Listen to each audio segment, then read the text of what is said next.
এই হচ্ছে আমাদের করমচা গাছ।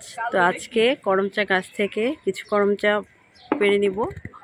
কালার এসে পড়েছে করমচাগুলো, তো অনেক উপরে হয়ে গেছে গাছটা, এই কারণে লাগুর পাই না। আমাদের এই কারণে ওরে উঠাইলাম।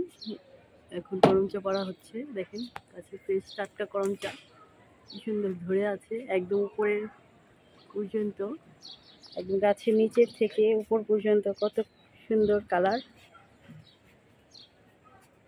ছাদ বাগানে এরকম একটি করমচা গাছ থাকলে করমচার সিজনে করমচা পড়া যায়। নাও পারো। পড়ে রয়েছে, এগুলো উঠাও।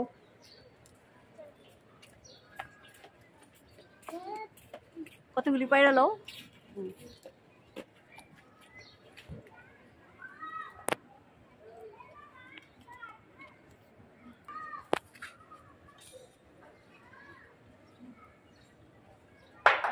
যেগুলি ওই যে লাল হয়ে গেছে, যেগুলি যেগুলি সবুজ ওগুলি রেখা, লালগুলি পয়রা ফেলাও। সবুজগুলি আবার পরে একদিন।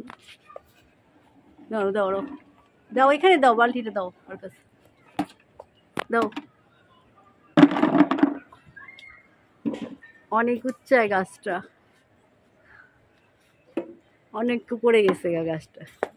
সামনের যেগুলি আছে হলে ওগুলি আমি পারছি, এগুলি আর পারতে পারিনি। ওই যে তোমার পিছনে অনেক লাল,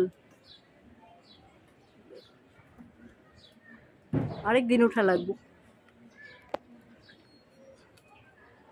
আরেকদিন পারা লাগবো, ঠিক না?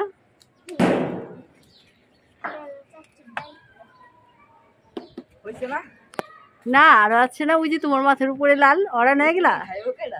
এই হ্যাঁ, পারতে পারতে ওরা নয় তুই না ভালো। এই দাও, বালতিটা দাও।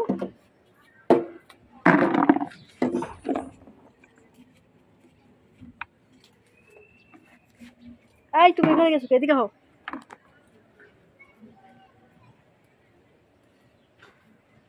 এত সুন্দর পারতেছে, পারতে ভালো লাগে না? ওরা কয়তগুলি খেয়ে বুকে। ওই যে ওইখানে একটা পাইকে এসে বুঝি লাল দেখা যায়, কালো আইসে। কালো একটা খায় দেখো, ওইটা পাকা, পুরো পাকা ওইটা। হ্যাঁ দাও, ওই যে এখানে তোমার এখানে যেগুলি লাল আছে সব দিয়ে দাও।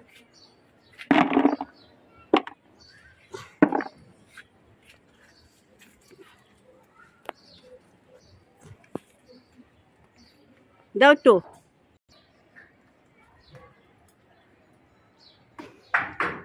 নাও ধরো, এইটা বালতিটা ধরো।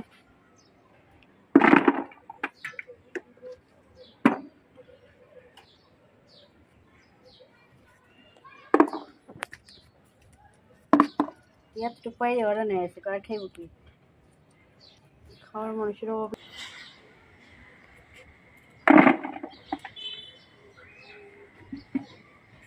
নিচে নিচে বসছে।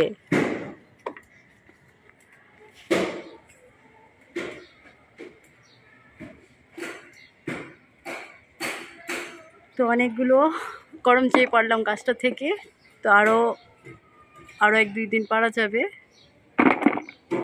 কতগুলো করমচা পেরেছি, এগুলো অনেক উপরে ছিল, এগুলো আমি হাতে লাগুর পাইতাম না, তো এই কারণে এই ছেলেটাকে উঠাইছি।